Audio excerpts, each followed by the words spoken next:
রান্নার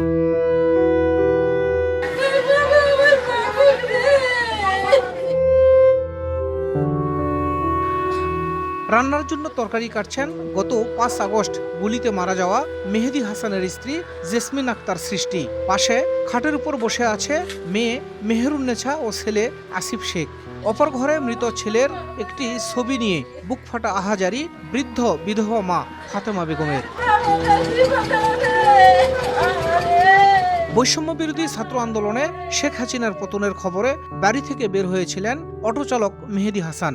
সন্ধ্যার একটু আগে সদর থানায় আশ্রয় নেওয়া আওয়ামী লীগ নেতাকর্মীদের ককটেল বিস্ফোরণ ও মুহুর্মুহু গুলিতে গুরুতর আহত হয়ে মারা যান মেহেদী। পরিবারের একমাত্র উপার্জনক্ষম ব্যক্তিকে হারিয়ে দিশেহারা পরিবারটি। 7টার দিকে ওখানে গেছে, মানে দেখতে যায়। ওখানে প্রথমে আগে আওয়ামী লীগের ছেলের আগে মারধর করে গুলি করে স্পটেই তখন মারা যায়। এখন কি করব, 2টা বাচ্চা একটা বউ নিয়ে আমাদের কে চলাবে, কি করবে?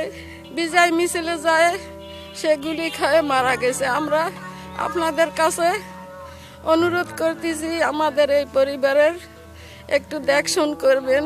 এই ভাইটা আমার খুব দায়িত্ববান ছিল, তার 2টা বাচ্চা আছে। আমার মা তাকে লিসে আমার ভাই বন্ধু ওই সব কিছু করতো। তো দেশবাসীদের উপর আমার একটাই অনুরোধ, তার 2টা সন্তান বা স্ত্রী, তার মা আছে, তার ভাই বোন ফ্যামিলি সব অভাবী, তাদের দিকে একটু তাকে আপনার দেশবাসী কিছু সাহায্য করতে করে।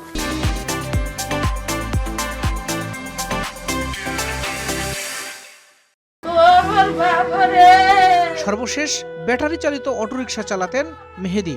স্ত্রী, 2 সন্তান, বিধবা মা ও এক বিধবা বোনকে নিয়ে তার সংসার। দরিদ্র পরিবারটির পাশে দাঁড়ানোর আহ্বান প্রতিবেশীদের। আমাদের পাড়ায় মেহেদী ছেলেটা খুব ভালো ছিল, ইনি খুব গরিব ছেলে, ইনি খুব কষ্ট করে যাওয়া করছে। সে যে কষ্টটা করছে তার বাচ্চা যেন সেরকম কষ্ট যেন না করে।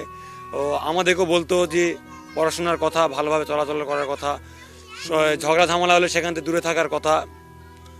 সে চাইতো যে সবাই একসঙ্গে মিলেমিশে থাকি। তার ফ্যামিলি এবং ছোট বাচ্চা কাচ্চা নিয়ে চলা খুব কষ্টের মধ্যে আছে। আপনারা দেশবাসী সবাই তার দিকে একটু ভালো নজরে দেখবেন, সে যেন বাচ্চা কাচ্চা নিয়ে আমার ভাবি সন্তান ভালো সুস্থভাবে চলতে পারে। মেহেদী হাসানের মৃত্যুর ঘটনায় 20 আগস্ট সাবেক প্রধানমন্ত্রী শেখ হাসিনা, আওয়ামী লীগের কেন্দ্রীয় সাধারণ সম্পাদক ওবায়দুল কাদের, স্থানীয় 2 সংসদ সদস্য সহ মোট 217 জনের বিরুদ্ধে একটি হত্যা মামলা করেছেন নিহতের স্ত্রী জেসমিন আক্তার সৃষ্টি। নিহত মেহেদী হাসান জয়ফ্রাট শহরের নতুনহাট শেখপাড়া মহল্লার বাসিন্দা ছিলেন। শাহিদুল ইসলাম সবুজ, সময় সংবাদ, জয়পুরহাট।